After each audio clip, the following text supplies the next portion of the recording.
Salut à tous. Alors aujourd'hui, j'aimerais vous parler du market profile et du footprint ou de l'order flow et pourquoi ça change tout dans votre trading.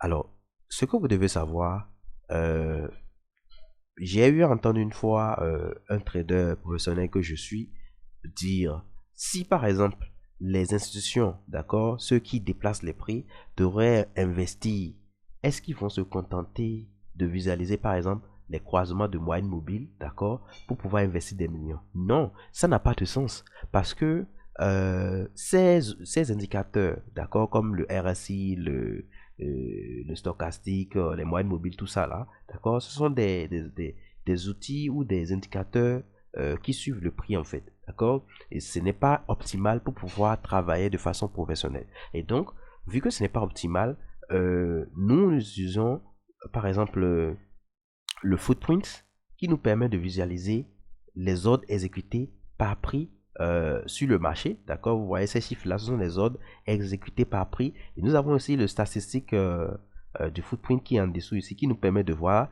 le delta, le maximum delta, le minimum, en tout cas plusieurs choses qui nous permet de peaufiner nos entrées, d'accord? Et maintenant, avant de se positionner sur le marché, nous avons besoin d'identifier euh, les différentes zones institutionnelles où le prix a plus de chances de réagir de façon facilement. D'accord? Parce que sur le market profile que nous avons ici, nous avons différentes zones ou différents niveaux de prix qui nous disent certaines choses. Par exemple, cette ligne rouge nous informe que c'est la zone de prix où il y a eu plus de trades dans cette période de temps. D'accord?